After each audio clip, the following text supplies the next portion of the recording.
कुछ बदल जाता है। नए ट्रेंड्स, नए आइडियाज आते हैं और वही बदलाव लोग अपने घर में भी लाते हैं। रेनोवेशन होता है तो वो पेंटिंग करवाते हैं, पर्दे, अपहोल्स्ट्री, ये सब बदलते हैं। पर क्या चीज नहीं बदलती? फर्नीचर। खास तौर पर फिक्स फर्नीचर जैसे वॉल या ceiling panel, TV unit, wardrobe या फिर किचन कैबिनेट। जानते हैं क्यों?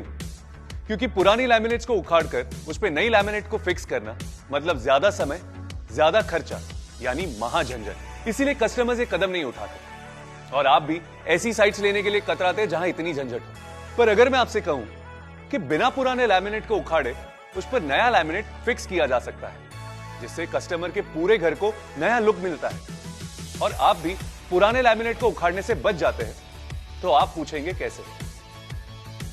फेविकॉल रीलैम्प से। देखिए, फेविकॉल रीलैम्प दे पुराने लैमिनेट पर नए लैमिनेट को फिक्स करने की आजादी, वो भी एकदम आसानी से। तो देर किस बात की?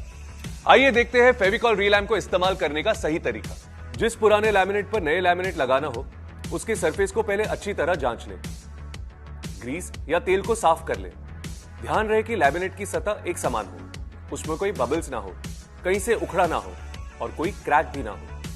अब इस लैमिनेट कटर से सरफेस पर ऐसे चीरा लगाएं। ध्यान रहे हर चीरे के बीच आधा इंच का फासला होना चाहिए। अब पुराने लैमिनेट को एक साफ कपड़े से अच्छे से साफ कर लें। फेविकॉल रीलैम्प के कार्ट्रिज के नोजल को बीचों बीच काट लें और कार्ट्रिज को सीलिंग गन में लोड कर लें। अब इस गन से फेविकॉल रीलैम्प को चीरों पर लगाएं। अगर सरफेस पर कहीं छेद हो तो वहां ज्यादा ग्लू डालकर उसे भर लें। अब फेविकॉल रीलैम्प को इस बड़े दांतों वाले स्प्रेडर से फैलाएं।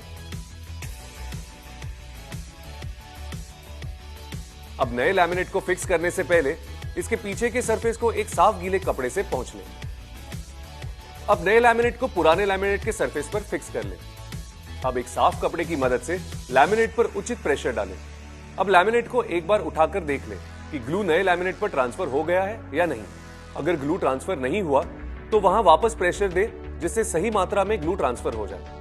अगर लैमिनेट कहीं से उठने लगे या किसी मरोड़ को कवर करने की जरूरत हो तो सिर्फ उसी जगह पर मास्किंग टेप लगाएं, ताकि इन जगहों पर भी बॉन्डिंग अच्छे से हो सके। मास्किंग टेप लगाते वक्त ध्यान रहे आपके हाथ एकदम साफ हो।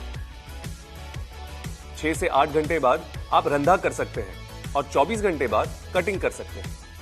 तो देखा आपने, लैमिनेट चाहे कितना भी पुराना हो, हॉरिजॉन्टल हो या फिर वर्टिकल, बेफिक्री से बिना उखाड़े उस पर नया लैमिनेट फिक्स कीजिए और फेविकॉल रीलैम्प से अपने कस्टमर को नया घर दीजिए।